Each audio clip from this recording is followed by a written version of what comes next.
미셸 푸코의 공동체 이해를 중심으로 한번 살펴보도록 하겠습니다. 조금 양해를 구하면 제가 이제 미셸 푸코 저작들을 꼼꼼하게 많이 읽지는 못했어요. 그래서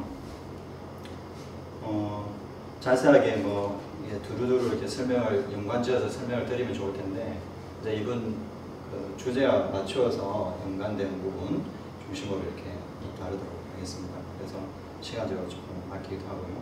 책 소개를 간단하게 하나 드리면, 우리 주제와 관련해서는 이제 사회를 보호해야 한다. 이제 좀 중의적인 표현이죠. 사회적인 것에 대해서 사회를 보호해야 된다, 이런 당위적인 표현이라기보다는 미셸 푸코의 모든 좀 개념들이 좀 중의적인 것처럼 좀 중립성을 가지고 있는 겁니다. 그래서 사회성에 대한 좀 접근을 할 때 용이한 거고요. 그 다음에 이제 생명관리 정치의 단생이라고, 생명정치의 단생이라고 이전에 본 적도 있는데요. 생명관리 정치의 단생, 이 책하고, 안전영토 인구, 이 책도 주면 참 좋죠. 예, 아시겠지만 이 세 권이 콜레주 드 프랑스 강의록이죠. 강의록을 이제 번역한 건데요. 기록 저작으로 남긴 글이 아니라 강의한 것을 읽어준 형태로 이제 만든 거라고 이렇게 생각하시면 되겠습니다. 그러니까 강의체로 되어 있고, 그래서 읽기가 의외로 어렵습니다. 자기 저작보다 강의록이 정리가 잘 안 돼 있으니까 왔다 갔다 하는 부분도 많고, 그 다음에 자기가 생각을 이어가는 방식으로 쭉쭉 하고 쉬었다가 또 뭐 다음 일정에 따라서 또 진행하고 그런 형태로 했는데, 이제 읽기는 어렵지만 푸코의 생각을 특히 후기 생각들을 이제 정리하기에는 아주 중요한 제작들이기 때문에 반드시 이제 푸코 제작에 대한 논의를 할 때는 강의록도 참조를 해야만 종합적인 평가를 할 수 있다는 게 요즘에 이제 학계 정설로 되어 있는 거고, 그럴 수밖에 없죠. 이후고직까지도 이제 사실은 학자들 이후고직까지도 보통 연구를 하고 하는 거니까요. 그래서 전문적인 어떤 연구를 하시려면 반드시 이제 강의록까지 참조를 하셔야 됩니다. 그리고 지난주에도 한번 제가 소개를 드렸는데, 이 생명정치란 무엇인가 하는 이 책이 이 책 챕터 한 군데가 푸코 생명정치를 논합니다. 그래서 이 부분도 정리가 그렇게 나쁘지는 않고요. 생명정치에 대한, 푸코의 생명정치에 대한 논의를 잘 정리하고 있습니다. 3장에서 정리하고 있네요. 그래서 이 책은 꼭 여러분들이 참조를 해보시면 좋을 것 같아요. 왜냐하면 정치신학에서의 생명정치에 관심이 있으시면 여기 미셸 푸코, 그 다음에 조르주 아감벨, 그리고 제가 다음 주에 다루게 될 마이크 하트와 안토니오 네그리, 그러니까 세 명이면 네 명이긴 하지만 대체로 이제 세 가지 논의를 소개하고 있거든요. 그래서 이유가 있습니다. 이 세 사람, 그러니까 사람으로는 네 사람이지만 세 가지 사상을 생명정치라는 이름으로 소개하는 이유가 있는데, 이제 이게 입문서로는, 생명정치 입문서로는 정평이 나 있는 입문서입니다. 그래서 번역이 됐습니다. 최근에. 참조를 하시면 공부가 되리라고 생각합니다. 미셸 푸코 공동체론에 들어가기 전에 몇 가지 개념을 좀 짚고 넘어가면 좋겠는데요. 하나는 미셸 푸코를 이해할 때 어떻게 이해할 것인가 하는 건데요. 보통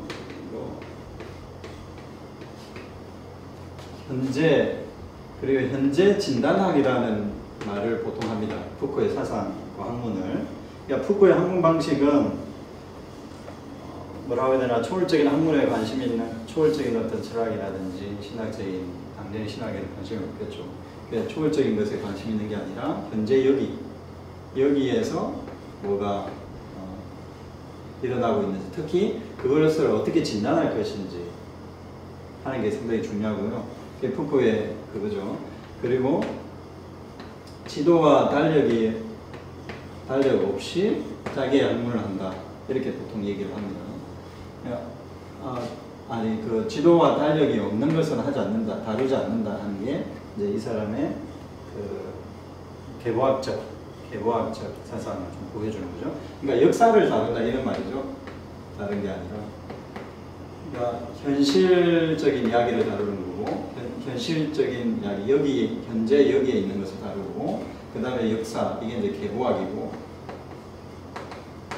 이걸 이제 굳이 얘기하라면 지식이라고 할 수 있겠습니다. 그 다음에 또 하나를 더 언급하자면 여기 이제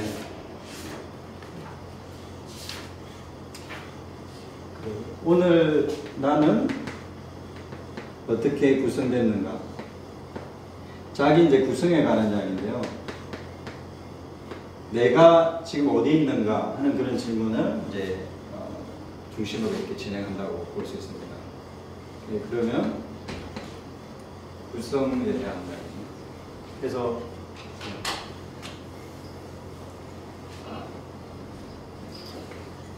그 현재 여기에 대한 진단을 한다는 측면에서 이제 그 지식의 문제, 나중에 제가 말씀드리겠습니다. 그 지식 고고학이라고 그러죠.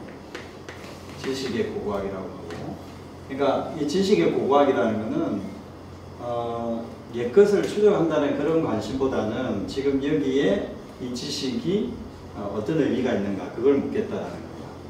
그래서 니체하고도 좀 비슷하죠. 그런 맥락에서 니체의 그 해석과도 좀 비슷한 측면이 있습니다. 딱 들어맞는 건 아닌데 이제 유사한 측면이 있다. 그리고 그 역사를 추적한다는 겁니다. 이제 계보학적 역사. 그 보통 여러분들 이제 들어본 말 중에 이제 이런 것들을 좀 종합하는 게 뭐냐면 그 에피스테메라는 말입니다. 그 이 에피스테메라는 거는 좀 어렵게 설명하면 어렵게 설명할 수는 있습니다만은 간단하게 말을 하자면 일종의 이제 관점과 같다고 보시면 됩니다. 이거는 이제 니체와 빗대어서 한번 설명을 해보려고 합니다. 이 에피스테메는 현재와도 관련이 있고, 그리고 일정한 역사와 관련이 있습니다. 그리고 그 구성적이에요. 고정되어 있지 않고. 그래서 그 패러다임, 토마스 쿤의 패러다임과도 뭐 유사하게 비교하는 사람도 있는데요. 그러니까 패러다임 하면 와닿잖아요. 근데 이 원래 에피스테마라는 거는 플라톤의 국가편에 나오는 말인데, 그 억견이 아니라 이제 그 진리를 이렇게 포착할 수 있는 어떤 그 인식을 얘기하는 거죠. 그건데 이제 그런 맥락의 이야기가 아니고, 푸코에게는 그게 아니라 진리를 포착할 수 있는 인식, 그런 게 아니라 일종의 이제 관점과 같은 것입니다. 예를 들면 이게 이제 시대와 관련을 맺게 되면, 또는 공간과 관련을 맺게 되면 이 시대나 공간, 일정한 공간 안에서 어떤 형태의 패러다임을 형성한다는 거예요. 예를 들면 이제 가장 극명하게 드러나는 것은 이제 중세와 근대, 이제 그 푸코가 계속 관심을 갖는 것은 근대이기 때문에 중세로부터 근대로 넘어올 때 그 중세적 패러다임과 근대적 패러다임은 완전히 다릅니다. 극명하게 완전히 다른데, 이제 그것을 에피스테메라는 맥락에서 추적을 해보면 근대의 시대는 왜 중세와 다른가 하는 그 다를 수밖에 없는 어떤 그 시대적 또는 공간적 그 패러다임의 전환이 있었다는 거예요. 그래서 그 시대에서 뭐 쉽게 말하자면 그 시대에 살아간 사람들은 그 사유로 할 수밖에 없는 거예요. 그리고 그런 삶의 양식을 따라갈 수밖에 없는 거다. 라는 이제 그 구조적, 어떤 의미로 보면 좀 구조적 맥락과 그 관점적 맥락, 그 관점적 맥락이 같이 융합이 되면, 그러니까 구조라고 말하기는 또 그 푸코를 구조주의자라고 말하기는 또 조금 애매합니다. 구조주의라고 말을 하는 사람도 있지만 사실 아니기도 하거든요. 그리고 그렇다면 이제 관점주의자냐, 완전히 니체처럼 간주주의냐? 그것도 아니에요. 그래서 이 두 가지를 이렇게 융합을 시켜 놓을 수 있는 개념이 뭐 있을지는 모르겠습니다만, 그래서 푸코가 좀 독창적인 맥락에 있는 철학자라고 볼 수 있습니다. 그래서 이 에피스테마라는 용어가 이제 푸코의 그 사상을 좀 잘 보여주는 그런 용어 중에 하나고요. 그리고 여러분들이 이제 많이 들어봤겠지만 이제 규율 권력이라든지 규율 사회 같은 거 있잖아요. 그런 말 많이 들어보셨을 거예요. 이 규율적 정치나 내지 이제 규율적 권력 이런 것들은 뭐 파노티콘을 대표하는 어떤 그런 그 감옥을 분석하는 거라든지 병원을 분석하는 거라든지 학교 같은 경우, 그러니까 이제 이게 이제 공간인데요. 공간 자체가 이미 그 일정한 구조를 가지고 있으면서, 그러니까 고착되어 있는 구조는 아니에요. 구조를 가지고 있다는 맥락, 그 말은 무슨 말이냐면 그 공간 안에 일정한 그 내용이 들어있다는, 에피스테마가 들어있다는 거예요. 인식 체계가. 그래서 이 에피스테마에는 어떤 시대든 어떤 공간이든 일정한 그 인식을 할 수 있는 조건 지음이 되어 있다라는 그런 맥락하고 비슷합니다. 하이데거의 어떤 실종 개념, 뭡니까? 현 존재 개념하고는 다르고 그런 조건 개념이 아니라, 그러니까 그 일종의 이제 물질성이 좀 많이 강화되어 있는 어떤 조건이라고 생각하시면, 인식적 조건이라고 생각하시면 됩니다. 그게 이제 시대나 공간에 따라서 그 벗어나기가 상당히 힘든 거죠. 어떤 개인이 예를 들어 제가 그 중세 시대에 살았다면 아무리 독창적인 사고를 한다 하더라도 그 중세 시대의 에피스테마에서 자유로울 수 없는 거죠. 왜냐하면 모든 사물과 인적 자원이 사실 인적 조건이 그 이 에피스테마에 연관이 되어 있기 때문에 그렇습니다. 그래서 이제 그런 분석을 이제 그 말과 사물이라는 책에서 그 이제 주제 중에 하나죠. 말과 사물, 그 책에서 좀 하고 있는 거고요.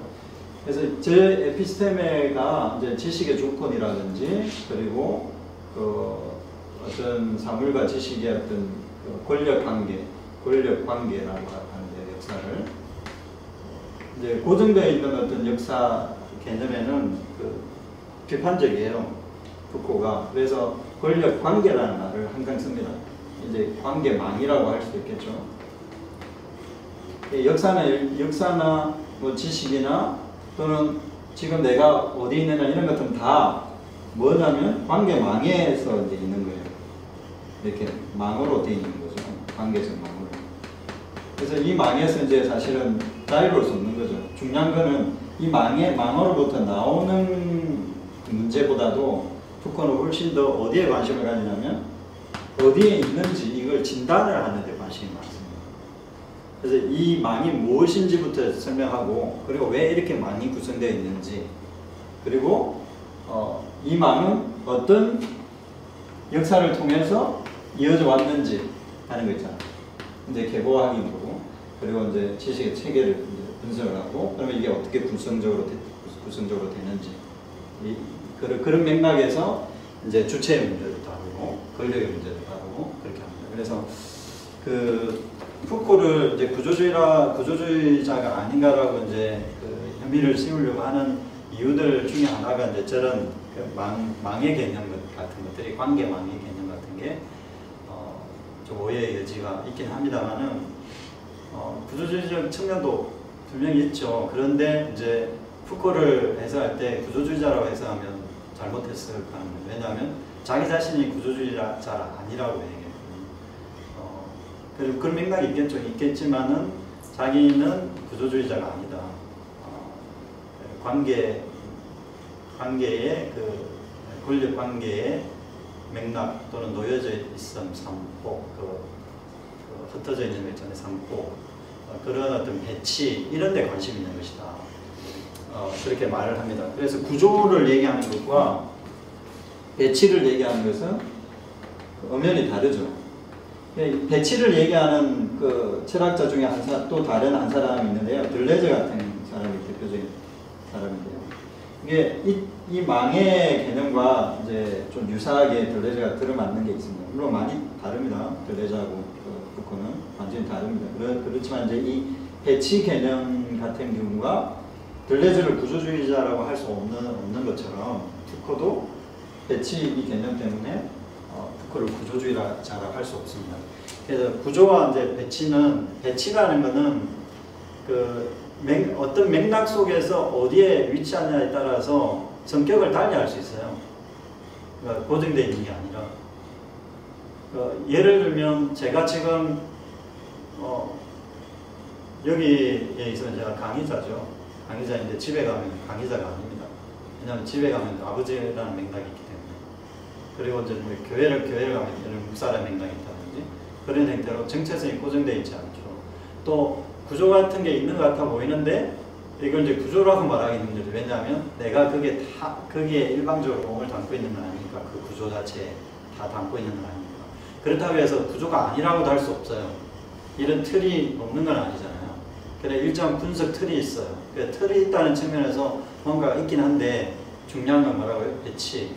그러니까 내가 어디에 배치되어 있느냐. 그건 결국은 이제 구성적일 수밖에 없는 거예요. 고정되어 있지 않다 그런 의미에서. 그래서 그 기본적인 좀 이해가 좀 필요하고요. 그리고 오늘 이제 생명 정치 이야기로부터 한번 시작해 보려고 하는데요. 이 생명 정치와 권력의 문제, 이 역사를 개화학적으로 설명하는 것은 좀 지나는 사실은 공부입니다.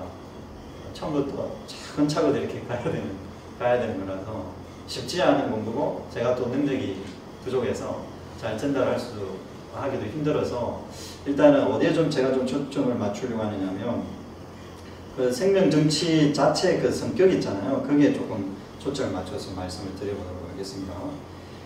특히 이제 사회적인 것이라는 주제와 공동체 주제와 억지로 좀 연결을 시켜서 좀 설명을 드리자면 그 인용문 한번 읽어보겠습니다. 19세기에 정치적 권리에서 발생한 가장 대표적인 변화 중 하나는 바로 주권의 이 오래된 권리, 즉 죽게 만들거나 살게 내버려두는 권리가 새로운 다른 권리에 의해 대체까지는 아니라 하더라도 보완됐다는 것에 있다고 저는 생각합니다.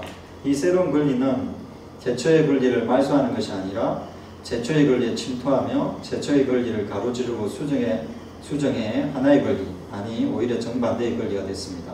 즉 살게 만들고 죽게 내버려두는 권력이 된 것이죠. 그러니까 주권의 관리란 죽게 만들거나 살게 내버려두는 권리입니다. 그런 뒤에 새로운 권리가 즉 살게 만들고 죽게 내버려두는 권리가 정착합니다. 이런 그 말을 제가 좀 인용을 해왔는데요.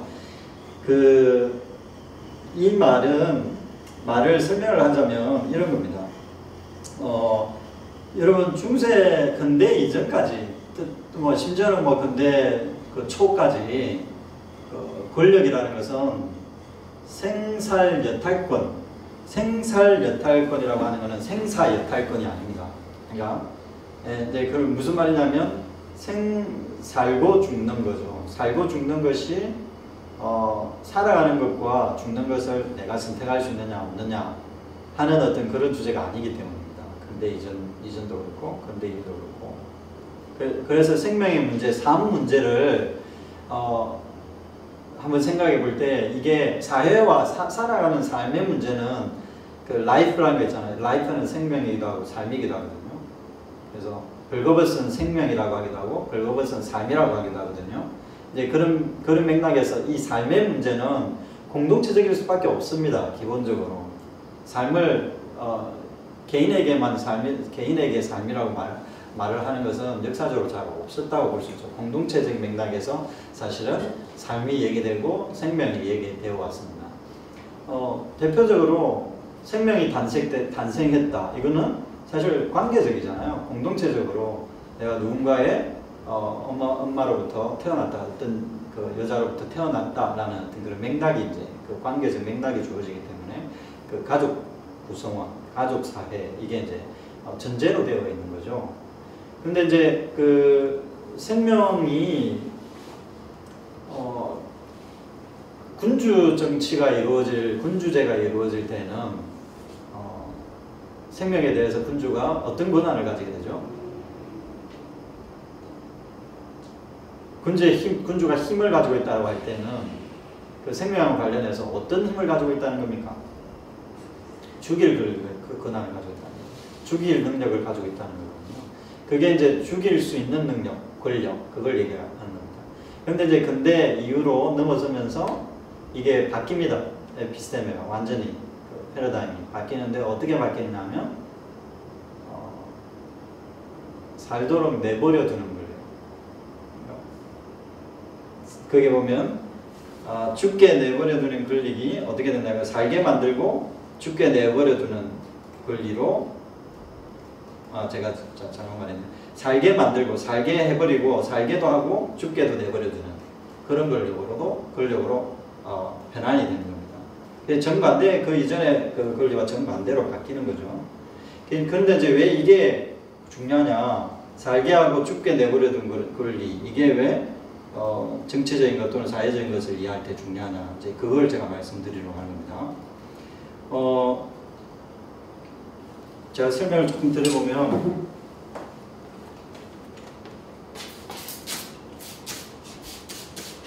질을 치우시면 질의 물잖아요. 해놨습니다. 질을 치우시면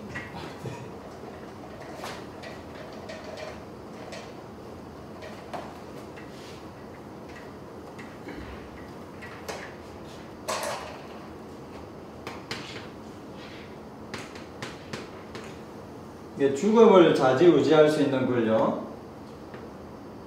권력이 그러니까 죽일 수 있는 권리라는 거예요. 죽일 수 있는 권력이 어떻게 바뀌었다고요? 그 살아가도록 만드는 권력으로 바뀌었고 또 하나는 죽도록 내버려 두는 권력. 이게 죽이는 권력이 아니에요. 그러니까 살아가도록 하는 게 이제 핵심인 거죠. 살도록 하는 게 핵심인 거죠. 죽는 데는 별로 관심이 없는 거예요. 그리고 죽이는 데도 관심이 없는 거고. 그 말은 역설적으로 죽음에 놓여 있는 것에는 별로 관심이 없고 살아 있는 자들의 그 삶 있잖아요. 그것을 관리하는데 관심이 있다 그런 뜻입니다. 그러니까 생명 관리 정치라는 말이 이제 그런 거죠. 생명 관리. 그러니까 어떻게 살아갈 것인가 하는 것을 이제 관리하는 정치라고 생각하시면 되겠습니다. 그런 맥락에서 이제 근대 특히 초반 이후에 이렇게 바뀌어 왔고요. 근데 그 맥락에서 이제 중요한 게 뭐냐면 근대 사회가 보통 이제 인권이 신장된 사회라고 이렇게 알려져 있잖아요. 물론 이제 인권 논의도 복잡한 논의가 많이 있습니다만, 인권은 쉽게 말하면 종으로서의 인간 있잖아요. 인류라고 할 수 있는 human kind 할 수 있는 그걸 뭐 인간 종이라고 해봅시다. 그러니까 human species. 네. 감사합니다. 하는 인간 종이라고 할 수 있는 그 보편적인 인간의 권리, 이걸 이제 인권이라고 그러죠.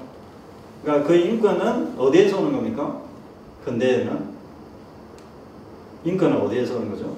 근대에서는 중세 때는 인권은 어디에서 오는 겁니까? 신에게서 오고, 근대는 좀 럽하게 말씀드리자면 어디에서 오는 거죠? 어디에서? 자연에서 오는 거죠.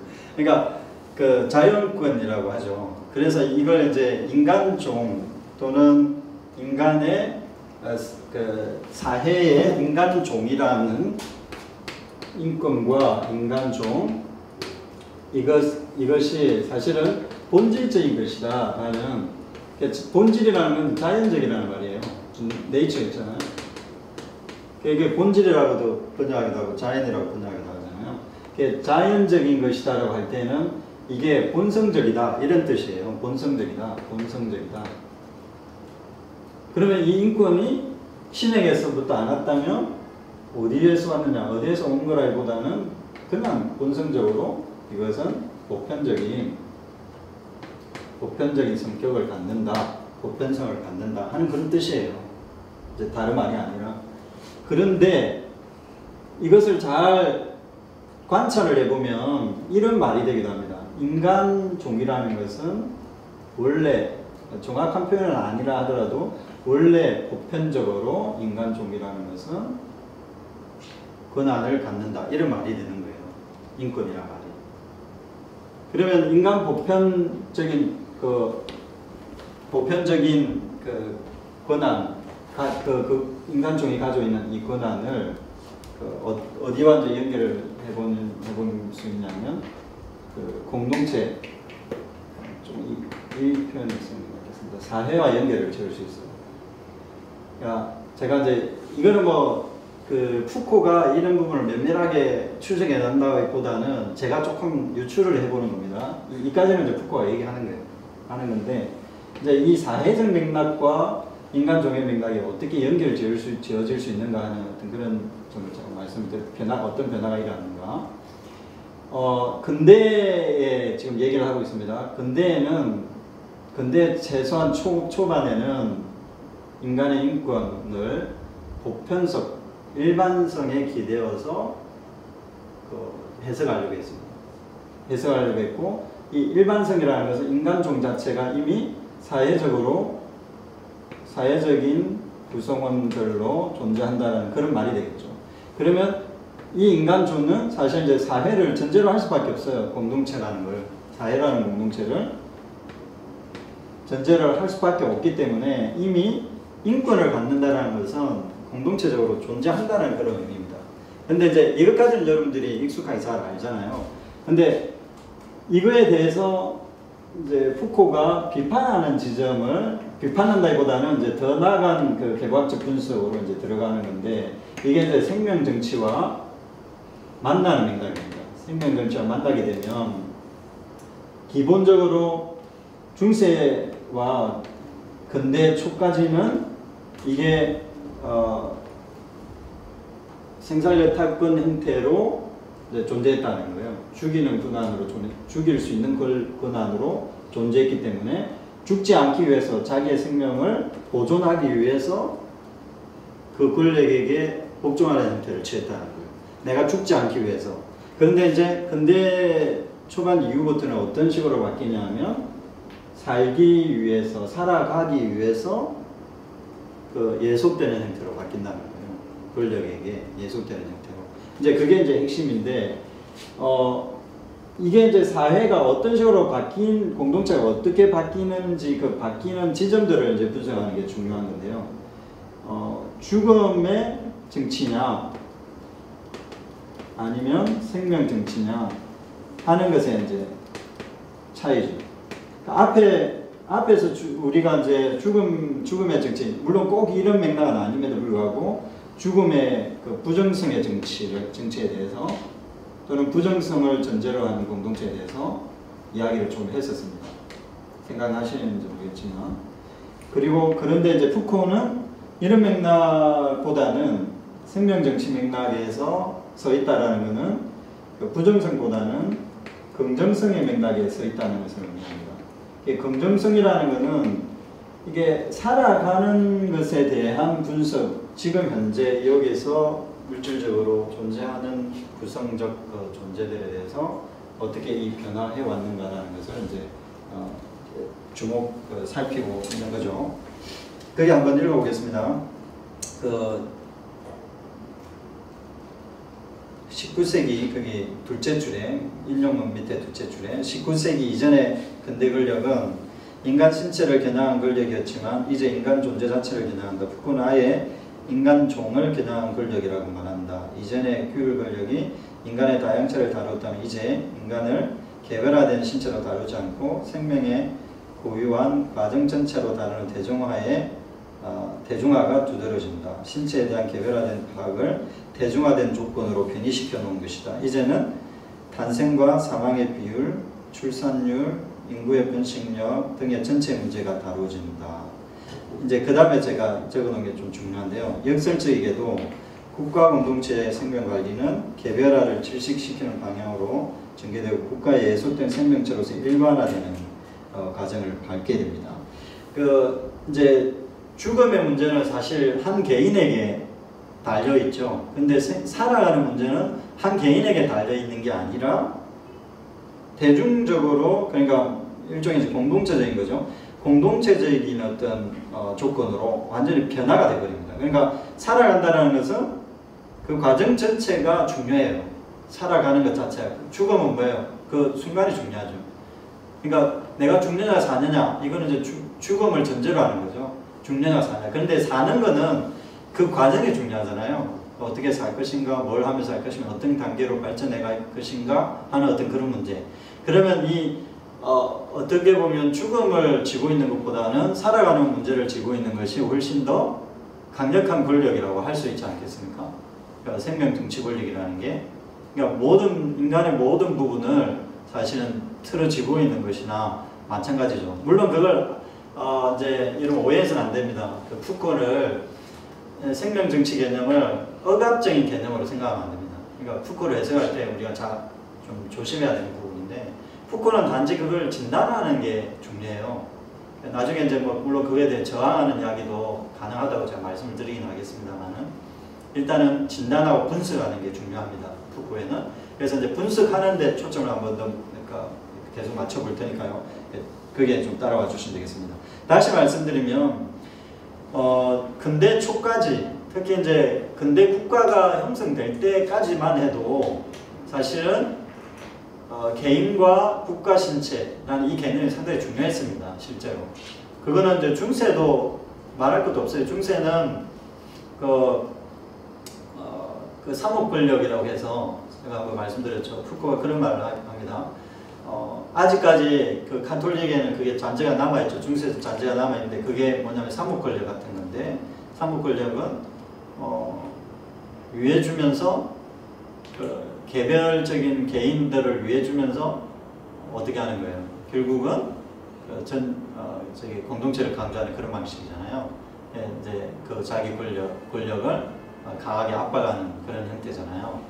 이제 그게 이제 중세적 또는 초기 근대적 국가 개념하고 이제 맞아떨어지는 거죠. 신체 관리를 이제 그 국가와 개인이 긴밀하게 연결되어 있는 어떤 그 구조 안에서 이제 신체 관리를 하는 형태고요. 그런데 이제 그 이후에는 이게 신체를 전혀 다루지 않는 그건 아니에요. 이게 완전히 단절적이지는 않지만 연속적인 측면도 있습니다. 그런데 이제 양상이 어떻게 바뀌냐면, 이 다양한 것들이 서로 얽히고 설켜서 전체를 이루는 어떤 그런 집단적, 대중적 구조로 이렇게 바뀌어 나가는 부분이 나타납니다. 그게 이제 그 탄생, 사망, 그리고 출산율, 인구 이런 것들을 이제 관리하는 형태로 가는 거죠. 인구 관리가 대표적입니다. 예를 들면 그 전염병으로 많은 사람이 죽었으면 어떻게 해야 되겠습니까? 출산을 권장을 해야 되겠죠. 왜냐하면 국가가 이제 유지되려면 그래서 출산을 권장합니다. 그리고 흉년이 들면 출산을 뭐 억제한다든지, 예를 들어서. 그래서 이제 생명을 관리하는 것이 또 어떤 사람이 어디에 많이 사는가 하는 이제 그런 걸 이제 관리하죠. 옛날에는 살아야 될 것도 이제 정해주고 그렇게 했습니다만은, 근대 이후로 들어서면서 이제 어떻게 합니까? 신고하는 형태로 바뀌죠. 내가 애들 태어난 것만 신고해라. 병원에 가서 예를 들면 애가 태어났다면 그 태어난 것은 이제 그 기관에 이제 신고를 하죠. 그리고 누가 언제 죽었다 이제 신고하고, 그리고 이제 학교를 뭐 갔으면 이제 학교 갔다고 신고하고, 이제 신고를 하면서 이제 그 비유들을 이제 국가가 이제 관리하는 형태인 거죠. 그게 삶을 살아가는 것을 이제 관리하는 것이라고 생각하면 되겠습니다. 그런 형태로 국가에 예속된 생명체로 일반화되는 과정을 거칩니다. 근대는 훨씬 더 중세보다도 이런 체계적인 예속 과정이 강력했다고 이렇게 말씀드릴 수 있습니다. 우리는 이제 고대로 갈수록 그 관리 체계가 더 탄탄했다고 이렇게 생각하는 경향이 있는데, 이제 푸코는 그게 아니다라고 이제 생각하죠. 이제 국가에 예속된 생명, 특히 이제 근대 이후에 이런 예속화 작업들은 훨씬 더 강력하게 나타났다. 역설적이게도 여기서 제가 말씀드리고자 하는 것은 인간의 이제 자유를 강조하는 시대였던 근대가 어떤 의미로 보면 자유가 진작된 것 같아 보이지만 그 예속화 과정을 그만큼 더 강하게 걸었다라는 그 이중성을 이제 푸코가 지적해 주는 것이라고 볼 수가 있겠습니다. 그런 맥락에서 보면 푸코가 그 다음에 이제 19세기에 들어와서 인종 전쟁이라는 것을 이제 해석하는 그런 부분도 우리가 조금 재밌게 볼 수 있는데요. 인종 전쟁이라는 것은 이것도 이제 중세 시대 때 생명이 관리되는 인권 문제와도 마찬가지로 인권 문제가 이중적이었던 것처럼 이 인종 전쟁 문제도 인종주의도 좀 이중적인 측면이 있습니다. 푸코가 지금 분석하고 있는 겁니다. 어떤 가치 평가를 내리려고 하는 게 아니라 이제 분석을 하려고 하는 겁니다. 19세기 인종 전쟁은 어떤 문제 의식을 가졌냐면 진화 생물학적 전제를 좀 가지고 있었습니다. 진화 생물학적 전제라는 것은 쉽게 말하면 인간 종은 진보한다는 거죠. 진화한다는 거잖아요. 자, 그러면 여기에 이제 이중성이 있습니다. 인간이 발전한다, 진화한다라는 것은 진보주의에 대한 마음이 있는 거죠. 인간에게. 그러면 인간의 권한이 확장되고 능력이 확장될 것에 대한 믿음이 있는 겁니다. 한편으로는. 자, 그런데 역설적이게도 그 인간 진화에 대한 믿음이라는 것은 우열을 가리는 어떤 우성 열성 그것을 이미 전제로 하고 있는 거죠. 무슨 말인가 알겠죠? 그리고 또 경쟁을 또 전제로 할 수밖에 없습니다. 그러니까 인간이 진보한다는 그 사상은 인간의 권리를 진작한다는 측면에서 근대 사상이 특히 근대 과학주의가 준 긍정적인 측면이죠. 그런데 다른 한편으로는 인종이라는 게 보편적인 측면도 있지만 인간종이라는 것이 보편적인 측면, 인권을 진작한 측면도 있지만 다른 한편으로는 인간의 권한이 진작된다는 그 말의 배후에는 열등한 인종이 있다라는 것을 전제로 하고 있는 것입니다. 그래서 이제 생물학적으로 사실 그러니까 인종적 전체, 그러니까 다양한 인종으로 인류가 이루어져 있다라는 인종으로서의 전체, 이런 것은 사실 상상에 기대어 있는 전체 개념이라고 생각할 수 있습니다. 보편적인 개념.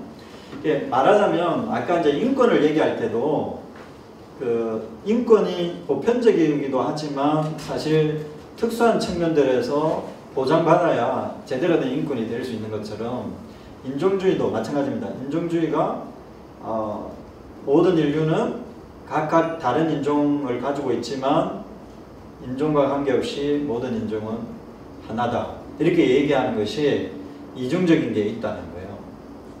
그러니까 이미 거기에 이제 어떤 기준이 있는 거죠. 우열을 가리려고 하는 기획이 있는 거죠. 여러 인종이 있는데 인종은 하나다. 이렇게 되면 이게 이제 보편성을 띠기는 하죠. 인종 보편성.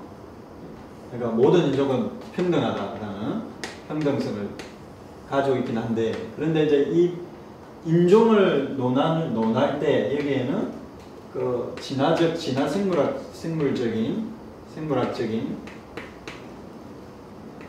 일종의 생명 정치적인 요소가 개입이 되면 이게 어떤 식으로 하냐면 평등의 구조로 하지 않고 우열의 구조로 간다는 거예요. 우열의 구성으로 간다는 거예요. 이게 푸코가 이제 분석하는 부분이 이제 이런 겁니다. 그래서 인종주의는 한편으로 쉽게 말하자면 노예 같은 사람들의 흑인 인권을 해방적 측면으로 진작을 시킨 부분이 있습니다. 왜 그렇습니까?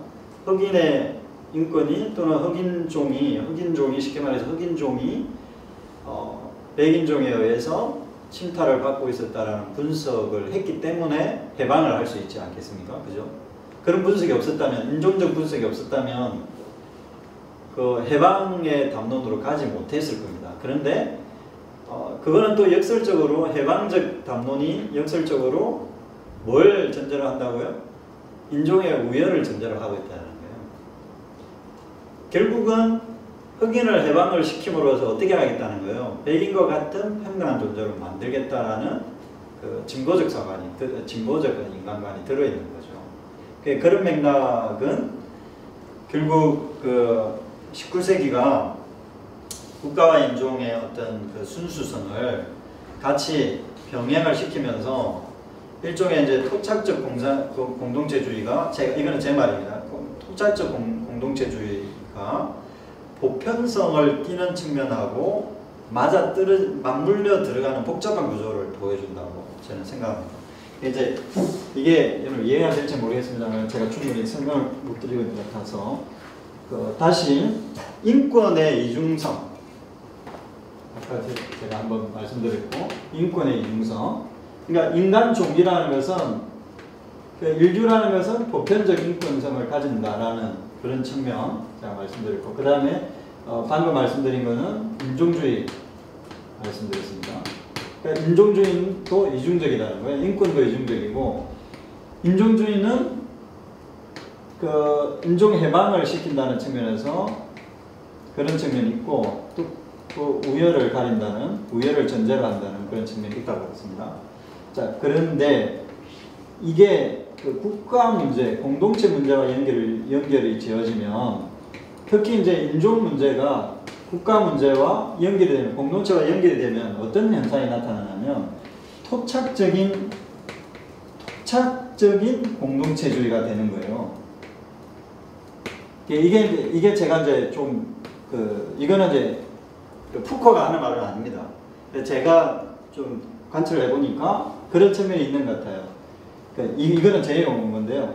뭐냐면 푸코가 이런 말을 합니다. 인종주의가 대표적으로 인종주의와 국가가 맞는 케이스가 어떤 거죠?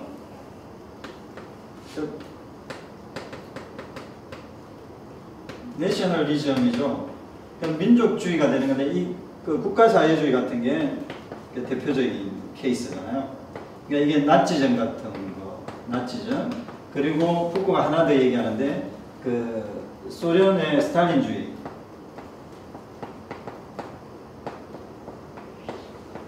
이것을 대표적으로 국가사회주의라고 할 수도 있는 대표적인 두 케이스죠. 나치즘은 민족주의이고요. 인종주의가 바로 이제 드러나는 거고, 제가 봤을 때는 스탈린주의는 인권의 보편성, 평등이 사실은 그러니까 집단화된 케이스죠. 근데 푸코는 이 두 가지 다 이제 비판을 하죠. 그러니까 푸코가 공산당에 입당했다가 알티세를 따라서 근주에 따라서 입당을 했다가 나중에 탈당합니다. 탈당해서 자기는 마르크스주의자가 아니라고 얘기합니다. 그래서 푸코가 마르크스적 분석을 하는 부분도 있지만 마르크스와는 또 마르크스주의자는 자기가 다르다고 결을 만들어요. 그래서 마르크스주의가 아니면서 이건 좀 다른 데로 빠지긴 했지만 좌파적인 것을 논하는 게 푸코의 담론입니다. 그러니까 마르크스주의를 끌어오지 않고도 좌파를 논할 수 있는 것을 푸코가 해보려고 했어요. 그래서 마르크스주의와는 경계를 두면서도 물론 전혀 그런 분석을 참조하지 않는 건 아니겠지만 그럼에도 불구하고 막시즘이 아니면서 좌파를 어떻게 논할 수 있는가 하는 게 이제 그의 관심인데, 여기서도 그런 게 조금 드러난다고 볼 수 있습니다. 그런 비판점이.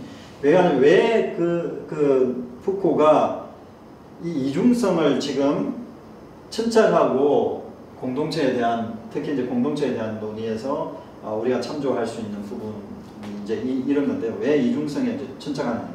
인종주의가 국가와 만날 때 이거는 민족주의가 되면서 일종의 토착적 공동체주의로 환원이 됩니다. 그런데 민족주의라는 것은 항상 내거는 게 뭐냐면 자기의 배치는 자기들이 선 위치에 있는 배치는 특수해요.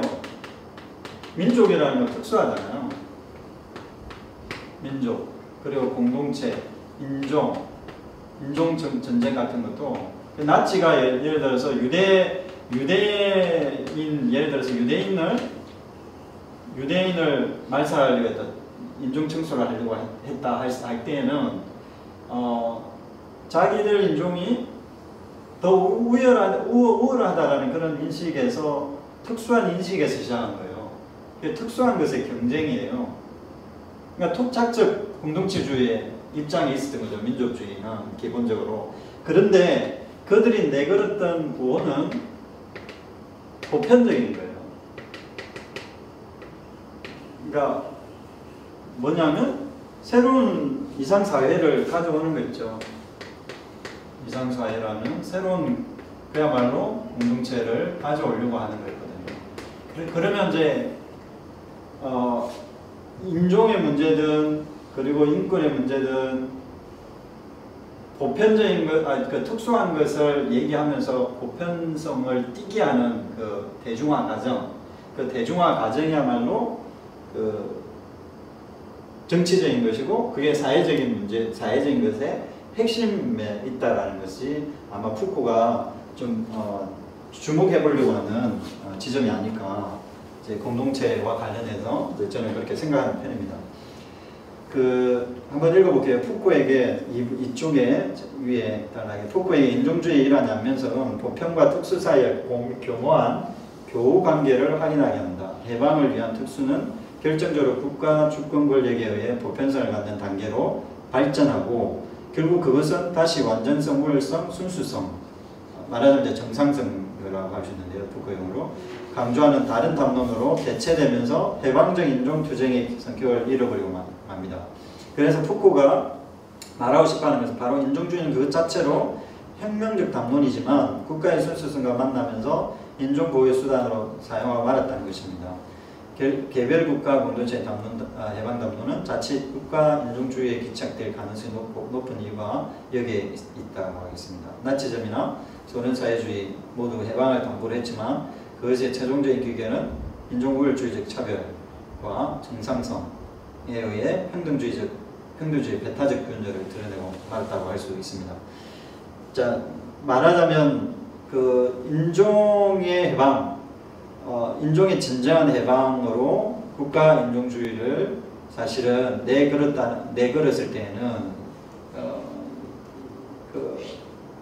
이제 순수성에 대한 갈망이 있었다고 볼 수 있는데, 인간 종이라는 것의 최고의 마지막 단계에 있는 완전성 있잖아요. 그것에 대한 보편적 그림을 그리고 있었던 거예요. 그 나치즘은. 그러니까 인간이라면 인간이 할 수 있는 최고의 어떤 능력이 이제 그 히틀러의 독재 형태겠죠. 히틀러의 독재 아래에서 일치 단계를 하는 어떤 그 국가 공동체를 통해 완전한 인간상 또는 완전한 인간 공동체상, 그러니까 이제 공동체죠. 공동체상을 그리려고 했는데, 역설적이게 그것은 뭐라고요? 인간을 해방을 억압하는 형태로 갔다는 거예요. 원래 그 기제 자체가, 인종주의 기제 자체는 해방 담론입니다. 인종을 본다는 담론은. 그런데 그게 보편화되면서 어떻게 됐다고요? 그 특수성을 잃어버리면서 그 토착적 공동체주의가 어떤 형태로 가버린다고요? 보편성을 띠면서 아주 복잡한 단계로 그 편안되고 치안돼 버리는 그런 현상이 발생했다는 거예요. 그 소련 사회주의에서, 그 소련 사회주의 인간상에서 중요한 거는 이제 과학주의적 인간상이거든요. 건강한 인간상. 그러니까 뭐라고 해야 되나? 정신적으로 건강하고, 그리고 육체적으로 건강하고, 관계적으로 건강하고, 예를 들면 이제 그런 형태의 그 건강한 자를 인간으로 이제 내걸었죠. 왜 그러냐면 그 사회주의라는 게 결국은 인간 개별자들의 연합이고 연대인데, 이제 그것이 공동체주의로 가면서 변질 현상이 나타나는 거예요. 그러니까 특수한 것과 보편적인 것이 묘하게 얽히고 설키고 들어가면서 결국은 그 밑바탕에는 그 토착적 공동체주의가 강한 힘을 발휘하면서 이제 보편성을 띄려고 하는 보편적 기획에 대한 욕망을 가지는 행태로 가다 보니까 광인이라든지 평자라든지 일탈자라든지, 그러니까 일탈자는 뭐 도덕적 일탈자 이런 것 다 담아서, 그리고 장애인이라든지 이런 사람들을 배제하는 행태로 갑니다. 그래서 실제로 이제 그런 게 있었다 그러죠. 그래서 사실 미친 사람들은 사회주의 사회에서 남아, 그 초기 사회주의에서는 남아 있기가 힘들었죠. 중세 시대보다 더 심했죠. 중세 시대는 광인은 떠돌아 다닐 수 있었거든요. 중세 시대 때만 해도. 그리고 이제 특히 이제 도덕적 일탈자 같은 경우는 더더욱 그 비판의 대상이 되죠. 그런 점에서 그러면 그런 사회 공동체주의라는 것은 그러면 결국 무엇을 위한 공동체냐라고 물어볼 수 있게 되는 거죠, 그죠? 그래서 이런 그 공동체 역설이 발생한다는 것을 이제 푸코가 얘기해주는 부분이라고 생각하시면 되겠습니다. 그래서 생명정치 논의는 이제 그런 맥락이 좀 있고요.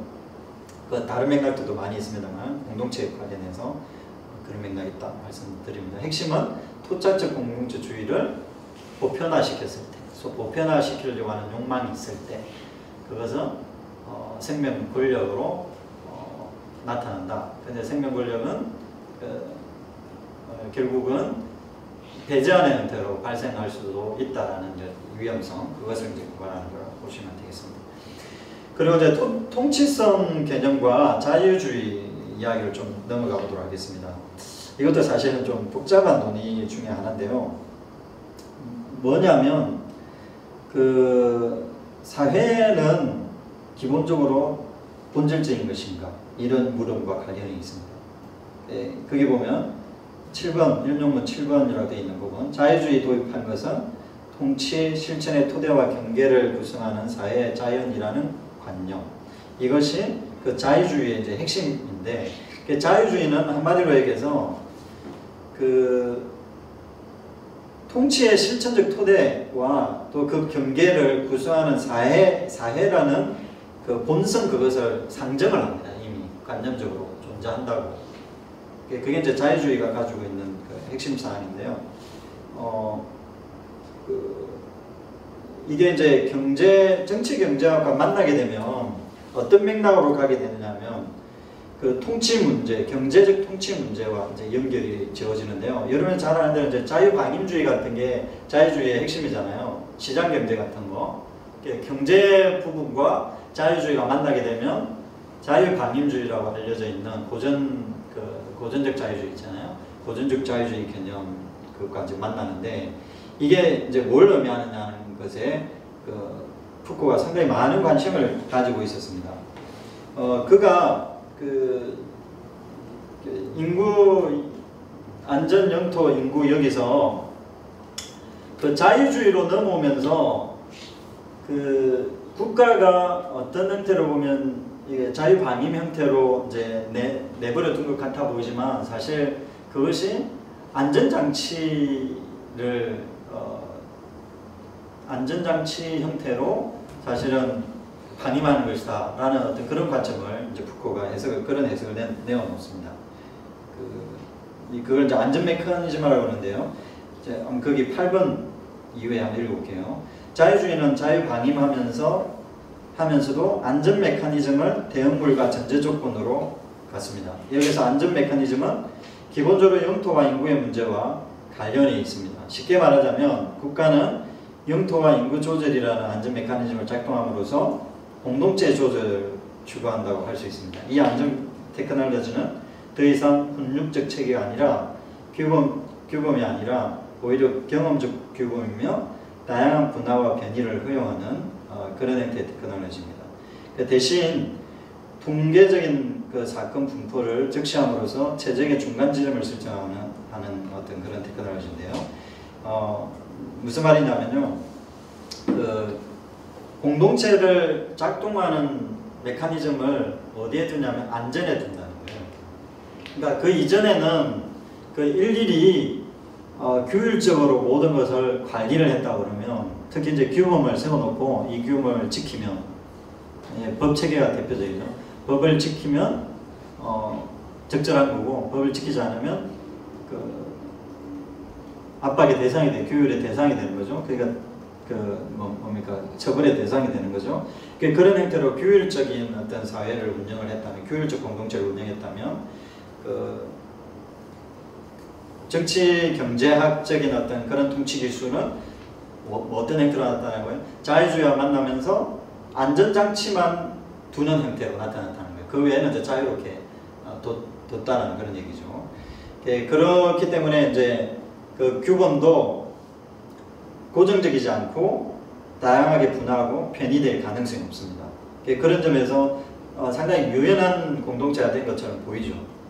자, 그런데 이제 여기서도 이제 푸코가 이중성을 이제 지적을 하죠. 그거는 그 통치술이 바뀐 것이다. 통치 기술이 바뀐 거다. 통치의 테크놀로지가 바뀐 거다. 이렇게 이제 얘기하는 건데, 그게 이제 유기체 이론과 관련해서 지적하고 있습니다. 유기조직 이론이라는 것은 그 공동체에서도 상당히 강조를 많이 하는 용어잖아요. 특히 기독교 교회에 대해서도 유기체 이론을 가지고 이제 분석을 하는 그런 글들을 많이 저도 접해봤는데요.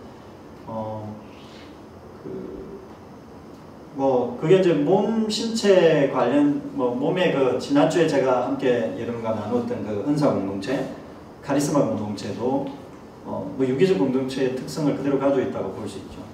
그러니까 손이 할 역할을 손이 안 하면 우리 몸이 제대로 작동 안 하니까 네가 손의 역할을 해야 된다. 불만족스러워도 해야 된다. 이런 입장인 거죠. 그러면 내가 노동을 많이 한다 하더라도 내가 전체적으로는 기여하는 바가 있으니까 유기적 조직 안에서, 유기조직 안에서 자기 역할을 이제 생각할 수 있는 그런 여지가 있죠. 그런데 이제 따지고 보면 이 유기적 조직의 개념이라는 것은 사실 고정되어 있는 개념은 아니에요. 얼마든지 융통적인 어떤 그런 우발적인 것을 허용하는 거라고 볼 수 있는데, 왜 그러냐면 그 관계성 속에서 다분히 그 유기체적 조직은 다분히 발전할 가능성이 있거든요. 예를 들면 여러분 재활 같은 게 대표적인데요. 재활 아시죠? 제가 다리를 다쳤어요. 다리를 다쳤는데 예를 들면 10개월 정도 다리를 이렇게 깁스를 하고 있으면 다리를 움직이기가 힘들어요. 그러면 어떻게 해야 되는가? 재활을 해줘야 되거든요. 재활을 하는데 이 재활을 하는 그 과정에서 제가 재활을 잘 모르지만 다양한 형태의 신체적인 그 움직임을 요구를 할 겁니다. 그럴 때 그 발만 움직이는 게 절대로 아닙니다.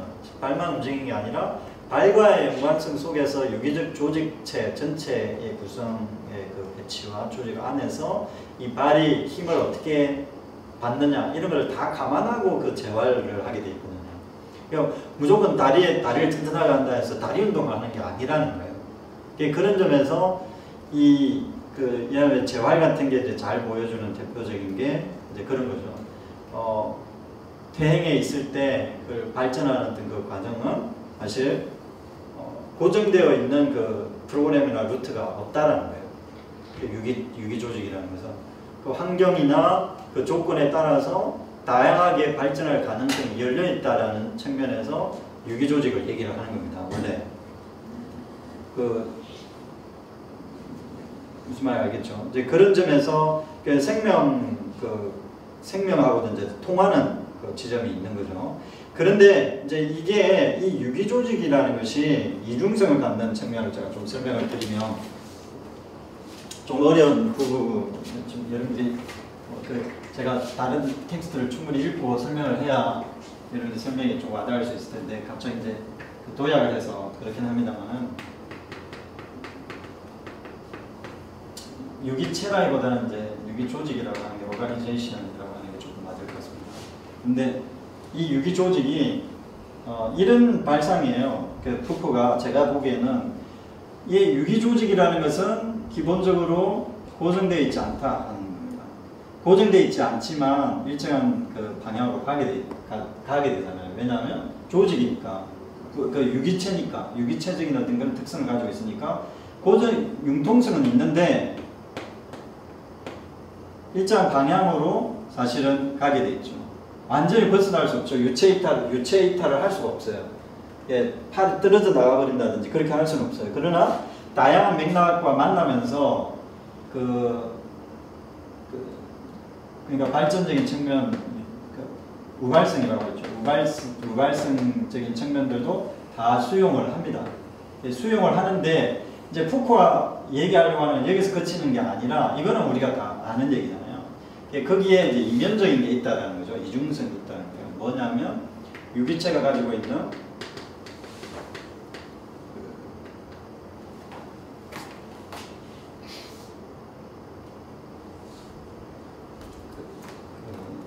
다층적 운동의 양상.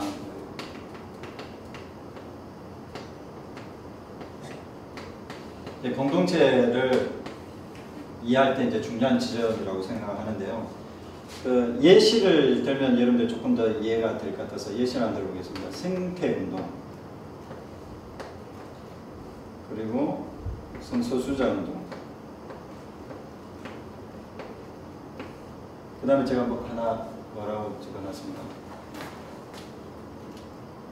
평화운동.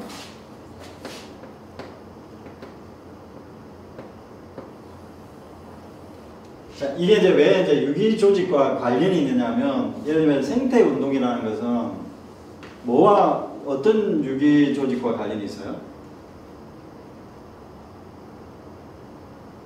생태운동. 뭐 말하자면 뭐와 관련이 있죠? 생태운동은? 뭘 기반으로 하고 있죠? 어떤 유기조직과 관련이 있죠? 자연이라고 봅시다. 중체적 자연 아니고 우리 이제 자연적 산물, 이것과 관련이 있고, 그 성소수자 운동이라는 것은 성담론과 관련이 있죠. 성정체성.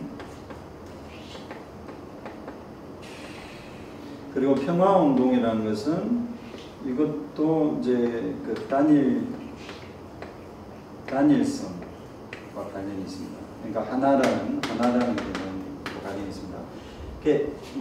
말하자면 자연과 정체성 문제, 그리고 단일성 문제, 이것들은 어떻게 보면 그 공동체에 고정되어 있는 단일체를 사실은 분할을 한 겁니다. 그 자연이라는 총체적인 자연을 분할을 한 거예요. 그러나 이 생태운동이라는 것은 사실 이 자연이라는 유기조직과 관련이 있는 거예요. 그런 점에서 특수하고 보편적인 게 함께 들어가 있죠. 여기에. 그래서 생태운동을 하는 게, 생태운동이라는 것 자체가 사실 보편성과 특수한 것이 함께 들어가 있습니다. 그래서 성소수자 운동도 마찬가지로 성전체성을 분할하는 거예요. 남성과 여성이라고 나눠져 있는 그 이분법적인, 이양대립적인 그 성정체성 담론에 저항하는 거죠. 저항하는 건데, 이 담론 자체는 또 어떤 행태를 띈다고요? 보편성을 띄어요. 유기적이기 때문에. 그러니까 유기조직적인 형태를 띈다는 거예요. 그러니까 평화운동도 마찬가지입니다. 평화운동은 우리는 하나다라는, 우리는 하나여야 한다는 하나의 폭력 있잖아요. 하나의 폭력에 대한 저항이거든요. 동일성에 대한 저항이라고 봅시다. 좀 고상을. 동일성에 대한, 우리는 무조건 하나야 하는 것은 사실 폭력일 수 있는데, 그거에 대해서 그 동일성을 분할을 해서 다양할 수 있다. 다양성을 인정하는 거죠. 평화라는 것은. 근데 이 다양성을 인정하는 것 정의에 그냥 다양성이 있다라고 이렇게 끝내버리는 게 아니라, 이걸 운동적 맥락으로 가져간다는 것은 이걸 엮어내겠다라는 구상이거든요.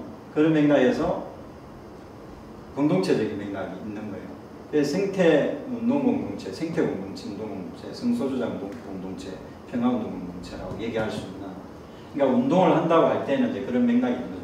그러니까 다층적 운동의 양상을 유기조직체와 관련해서 어떻게 담보할 수 있는가 하는 그 논의. 이것도 이중성 논의예요. 좀 복잡해요. 사실은 푸코 논의는 한 시간의 강의로는 좀 쉽지는 않은데, 그러니까 저도 이제 좀 버벅거리고 있는 이유가 이제 복잡하기 때문에 그렇습니다. 그러니까 유기조직은 일단은 단일한 거예요. 단일한 건데, 그러나 이것을 분할을 내고 분할을 해서 다양한 형태로 운동을 전개하는 어떤 유기체의 단일성과 또는 하나 단일성과 동일성 같은 걸 분할을 해서 다층적 운동의 양상을 띠게 하는 그 측면조차도 어떤 의미로 보면 일정한 보편성을 담보로 해야만 가능하기 때문에 특수하면서도 보편성을 띠는, 특수하면서도 일반적인 그런 양상을 띠는 공동체라는 거예요. 그래서 말하자면 제가 오늘 이제 제일 마지막에 얘기할 거는 특수하면서도 이제 일반적인 이게 이제 푸코가 계속 얘기하는 거기 때문에 여기서 이제 공동적인 것을 제가 가져오는 거죠. 오게 되겠죠. 그걸 이제 이야기하려고 하는 겁니다. 그게 자유주의의 삶에서 생명이 유기적이다라고 할 때 이 생명은 자유주의에서는 고정적인 프로그램이 아니에요. 이전처럼 신이 있고 그리고 신의 신체로서 우주가 있고 이런 구조가 아니라 유기조직으로서 우발적인 거예요. 그러나 유기조직이기 때문에 일정한 보편성을 띠려고 해요. 그렇지만 그 결을 내는 다양한 어떤 운동체들이 유기조직 안에서 그 우발적으로 발생을 해서 균열을 만들어내죠. 그 균열을 만들어내는 것도 어떤 형태로 보면 특수하면서도 보편적인 균열이에요. 그러면 이제 그게 모두 다 공동체 논이라고 할 수 있는 거죠. 그러니까 11번 거기 앞에 문장 읽어볼게요. 이런 운동은 사회적으로 규범화된 보편적 기준들입니다. 생태운동, 평화운동, 승수자운동, 보편적 그 기준처럼 이제 보입니다. 기준들로서 신체, 성, 생활 방식을 규정하는 것에 대한 그 반발로 나타났습니다. 이게 재밌는 게 그 표현인데요. 사회적 규범화된 보편적 기준들입니다. 생태, 평화운동 이런 거는 보편적이잖아요. 보편적인 말이잖아요. 생태적이고 평화적이고 성소수자. 그런데 실제로 이 운동의 양상을 보면 그 절대 규범화되어 있는 신체에 대한 개념, 그러니까 자연과 인간을 나눈다든지 그거, 그리고 남성과 여성을 나눈다든지 그리고 그 동일적 삶만이 답이다라고 얘기한다든지 이런 거에 대해서 반발하는 형태로 나오는 거거든요. 그러니까 이게 이제 공동적인 것과 관련해서 조금 논의를 먼저 좀 말씀을 드리면 이게 이제 왜 중요하냐면 이런 거예요. 그 푸코의 분석의 참조점은 뭐냐면 푸코는 특수한 것을 지지하는 것도 아니에요. 그렇다고 보편적인 것을 지지하는 것도 아니에요. 그 특수와 보편적인 것이 어떻게 함께 있는가 하는 것을 이제 분석하는데 진단하는 데 관심이 많은데 그것이 항상 있어 왔다라는 거예요. 인류의 역사, 특히 이제 근대 이후에 있어 왔는데 특히 생명 정치 맥락에서 그게 강력하게 있어 왔고 방금 제가 말씀드린 유기조직이라는 그 생명 구성 그게 뭐 국가 특히 이제 자유주의의 유기적 유기적 어떤 조직의 우발적인 그 발전 그런 형태에서 그 두 가지 어떤 그 역설적인 것들이 공존하는 방식으로 있어 왔다는 거예요. 이게 이제 그 3번으로 조금 쉬었다 할까요? 아니면 계속 할까요? 계속 해야 되겠죠. 네. 그 3번으로 넘어가면 이제 신자유주의 통치 방식과 관련해서 이야기가 나옵니다. 이제 이 부분이 사실 중요하죠. 신자유주의 통치는 시간이 없어서 좀 간단하게 좀 말씀드려볼까요? 중요한 게 그 신자유주의와 자유주의의 차이를 이해하는 것입니다.